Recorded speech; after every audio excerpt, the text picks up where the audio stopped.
just so strong right now. And also especially for MVP Black, Sake has been picking Falstad even on this map to have that global presence, just pushing whenever they have the first wall or the first forts down. He has been onto the other lane, really pushing hard onto the bot or the top, wherever he chooses to, whichever lane has more pressure. It's definitely going to be Season Marksman Falstad if he does pick it here. Raven will have first ban and first pick. What if they'll look to grab the Nazeebo first? There's the target ban on Coach's Zeratul. Ball is removed, so Nazeebo available. Falstad, not a terrible choice here for Raven either. They are keeping everything up, and also Q Cassia is something that has been building up quite immensely in Korea because of that poking ability to stop the channeling. The only pick I didn't want Raven to take in this slot is the Malfurion. Like, doesn't give them anything. That was the only one? Yeah. What about Lily? Okay. Or well, I mean, Gaslow or of meta heroes. Okay. I mean. Oh, even Lily got buffed, you know. Yeah. On her E. So maybe we'll see Lily coming in. Okay. See, someday. Now you give Black the Falstad and the Muradin. Sake is real happy about it. He gets his Falstad once again. So remove Falstad from Sake. You don't take the Nazeebo initiative. They can still grab Nazeebo in the second rotation here, which would be good response. But remember, now they've given Black the ability to draft around 2 heroes that work with literally anything. So Raven needs to have something here that's either insanely strong for the map or has a theme that works well together or against what Black has shown us. Let's go Nazeebo here. Tychus and ETC. Still a pretty good, decent pickup here. I like these choices, especially ETC.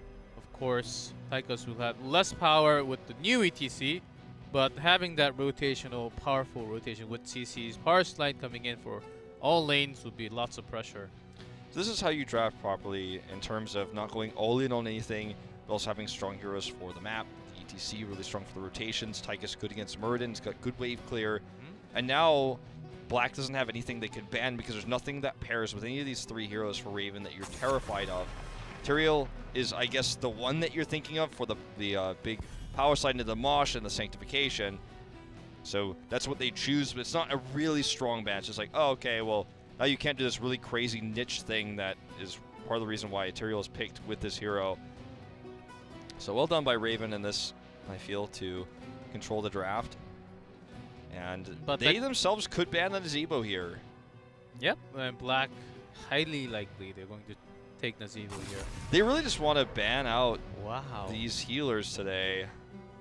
Going super all in. And Merida still has Lucio available, and he's been quite annoying and harassing with his Lucio.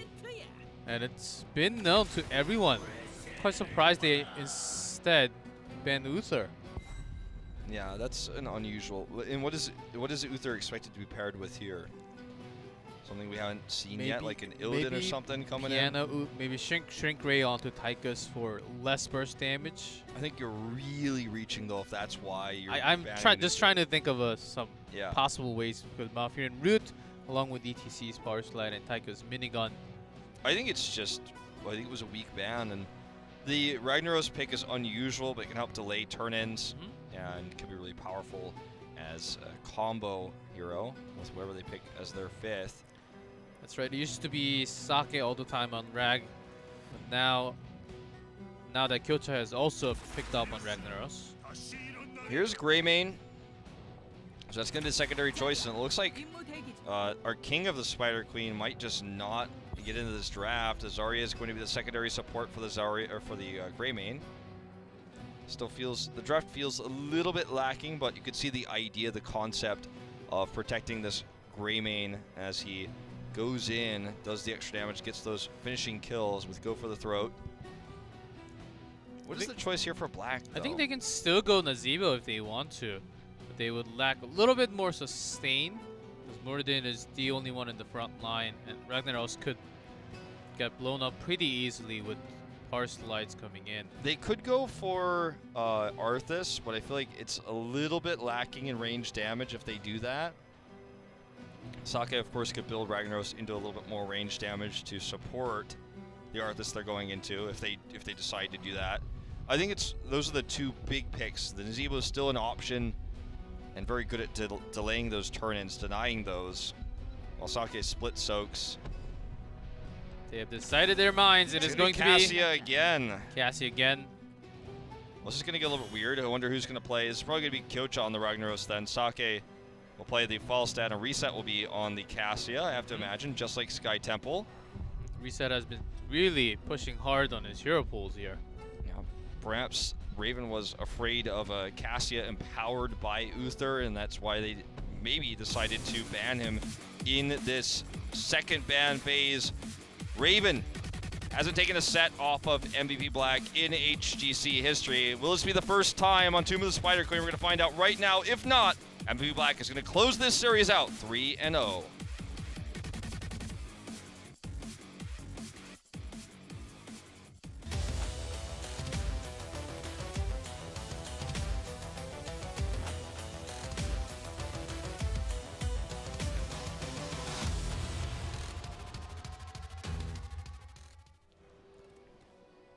In blue, it is Raven, Joju on Malfurion, Hamlin on the ETC, NMX on Tychus, Diong on Zarya, and H82 on Greymane. In red, MVP Black, Sake on Falstad, Reset on Cassia, Test on Muradin, Kyocha on Ragnaros, Merryday on Lucio. Okay, as expected, it is Sake on Falstad again, and Reset on Cassia. Sake goes in for the Q, is actually going to build Q. One stack. Interesting choice here for the map. Just unusual, but perhaps looking for the extra burst so that Cassia can go finish them off with the Fend damage. Building into that extra damage at level 7. I think that would be the way that they want to do this. Prog Rock from Hamlin. There's a great pickoff on... Oh, barely survives that, actually. It ends up being an insanely good trade for Black because no resources have to be spent to get Tist back up to full health, whereas Raven has to do a, looks like 4-man tap they did there, so 4 wells used. Wow. For nothing for Black because Tist survived. Now looking for the pick here onto Tychus. They will get it. Look at that rotation. ETC doesn't even matter when Lucio's on the other side. Young's actually going to give him stacks to get more energy on the shield.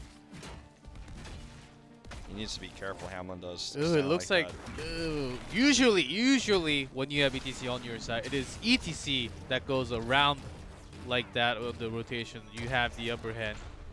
But now with MVP Black, with that kill and Lucio, they're making the stronger rotations right now.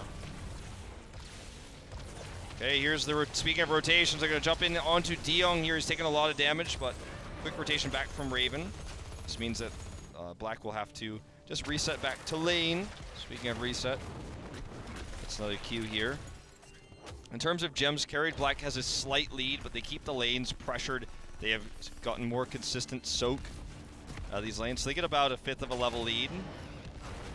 It's only a small lead, but look at that juke by Merryday as the wall right upgrade. So good on this map. And H82 is going to go in heavily here. She takes a lot of damage while doing so. This Reset is actually getting some consistent damage from the back line. And just showing how annoying Cassia can be, even though she has that lesser range. If there's enough support, she can get in. Merryday wants the boop here onto Diong. There it is. There's a speed boost, and Stonebolt That's going to be a pick.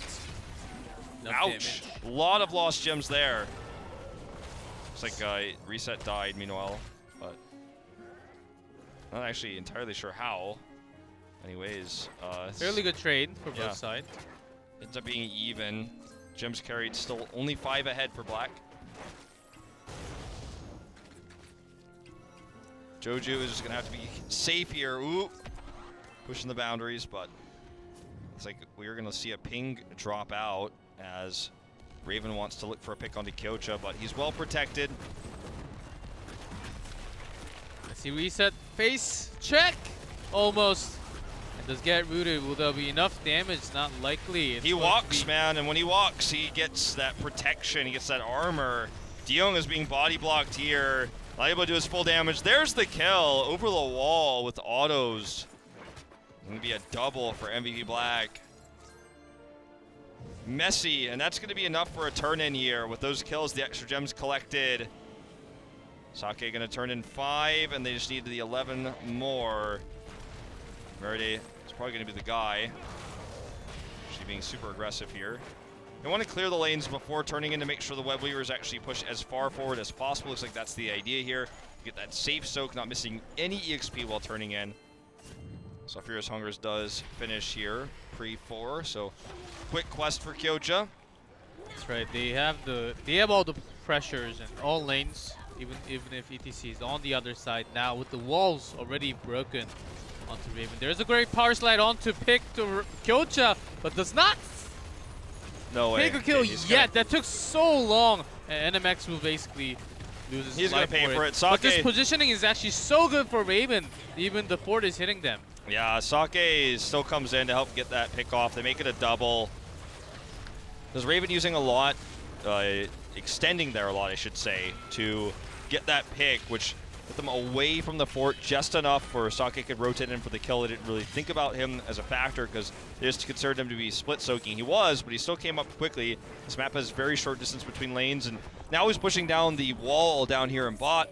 Now it's, and Raven is still not 7, partially also why they lost the team fight, because they were not 7. And with 7, Sake has the hammering now. Wave clear is so powerful. Now can really make that pressure even bigger onto the bottom lane. Lucio just so good for rotation. Meride is allowing his teammates to move very rapidly around here and escape these rotations and then counter-rotate. So you saw Raven did a 5-man committal there, and Meride just amped it up with the speed boost, and everyone walks away unscathed. And meanwhile, Sake is just split pushing over here. There's no answer for Sake right now, none. And this is actually a 5v4 fight in favor of Raven. They're still losing it while Sake is split soaking. Great power slide catches too, but that's not enough, as Meride can also just sound wave of ETC power coming in with the power slide. Lucio is just so powerful. Sake is probably just going to fly out. Ooh, Hamlin doesn't actually use the power slide. He does have Gust now. Oh, see you later. Smart move there. And look at this isolation on NMX. They want the pick. Dion and Hamlin turn around immediately. Look at the blinds coming in now. And that big lightning ball coming in. It's going to be a double for MVP Black, dominating this third game on their map choice. Just superior rotations. Sake got so much free soak, and as it turned out, all he needed was a E over the wall. He barrel rolled over the wall. The rest of the team comes down. Raven's not aware. They aren't considering the fact that MVP Black has all their heroics, including the Gust. They only used 2 for that, the Lightning Ball and the Gust, to get several picks. What a play by Sake there. Just perfectly played. Actually became a taunt instead. And not only do they get those picks and push the keep wall significantly, while the mid lane is also pushed, but they're going to get a back-to-back turn-in, whereas Raven just barely doesn't even have enough for a turn-in. So double turn-ins, if they get picked again like this, they're going to once again be struggling to have enough gems for a turn-in. Just in terms of like gem economy, man, they are lacking the supply. 4 levels behind, really 3. Just 1 more minion for Raven to catch that up. But Sake is still pushing now the top lane. Sake makes Falstad look like he could get Global Soak on an ARAM map, man. He's like always finding a way. Wow, Sake just amazing plays with the Falstad coming in. It's keeping himself and the entire team, giving opportunity, turning dangers into an opportunity for a team. And sometimes we see Raven turning opportunities into a danger coming out from Raven. Well, big push here onto this mid wall as Raven is just trying to split and soak. They're having trouble defending the web weavers, but they want to make sure they get all 3 lanes worth of soak so they can catch up to have that heroic. They're down double talent tiers right now very briefly, but they'll have the 10 soon. And Sake is actually looking to perhaps fly in. Nope, going to take the slow route down as this keep is being worked on. Sake is actually quite low, so I think they're just going to use Meride's speed boost to get out of here. They're already 13. They have a talent lead. And they can choose to fight or keep pressuring, just like Sake is rotating down right now, as Raven is looking for a big rotational in coming from the back here. Look at the reaction of MVP Black. Meride gets reset out. Tist is going to buy time as the rotation comes in. They turned a bad position into an amazing one. Gocha comes from behind as well. Big sound barrier. There's a Mosh, though. A 4-man Mosh. Hamlin is the guy. There's the kill onto Ragnaros already. H82 looking for his life. Big Power Slide comes in again. It's a 4v5, but Black is turning this around. Oh, man. Even with the massive Mosh, I felt like Raven didn't respond quickly enough. Didn't have the target selection MX to the very late Odin. Yeah, the Odin before the fight would have been a different situation. Look at this Tist and Meride looking for the pick on a Joju, actually, to make sure they could maximize the kills. Look at this. The way that this was executed in terms of chasing is exactly how you want to chase. You want to chase the least prioritizable target first so that you could actually kill him if possible. That was actually going to be the Gray main. Then they turned around, got the Malfurion afterwards because it takes them longer to escape. They knew there was going to be a secured kill. It was like, can't even fully describe this in the short amount of time we have to talk about it, but basically that was really well done on the chase for Black. 13 kills to 3 now. That's how you always want to prioritize the targets, though. The ones that are going to be secure already, you want to leave them for last because those are basically free kills. You want to get the ones that are furthest away and toughest to get first. Well done. That's right. Gocha went into Molten Core knowing that Meride will pop that sound barrier to keep himself alive for a few more seconds. Of course, he was the target and got focused down, but while that was happening, the entire team of Raven was just, they got so low and they were the one losing the team fight the entire time. A big push down here in the mid with these bruiser caps moving forward. Some damage coming out here from H82. Just not enough consistent damage. Misses the Stormbolt, does Test, and this is an opportunity now for Raven. Mosh is up at 9, but MV Black is just so quick on the retreat. And Raven is just zoned out of turn-in right now. Hamlin in a good position. Very good position, and Falstad is away for the moment. If they can catch a pick onto Cassia, that will be the best. Okay, let's see if Hamlin is able to get a nice angle here. Just look at the splits for Black. Tist is going to get the sound barrier here. He turns around. And look at that burst damage onto H82. That's a lot of damage lost now for Raven. Asake is looking for the angle on the right side to do the extra damage there. Doesn't have the ability to use Gust right now. There's no opportunity, but now they're double talent here up, and with the pick on a Greymane, there's not a whole lot of damage at range that Raven can put out here on the defense, so Black is just going to siege up this keep, take it out. As you can see here, it's going to give a lot of extra pressure onto Raven from the mid lane. They want more, though. Trying to get the pick onto Hamlin here.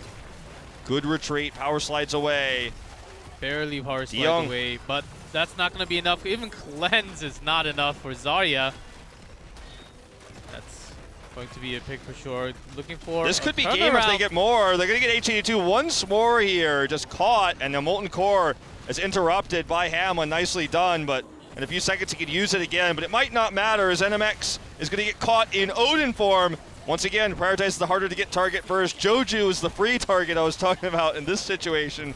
5-man wipe. MVP Black is going to take this series 3-0, 19 kills to 3 in a 12-minute game on Tomb of the Spider Queen. Deong is trying to tickle Tist here, but it is not going to be enough to stop the sweep as Molten Core and Sound Barrier popped here just to secure it.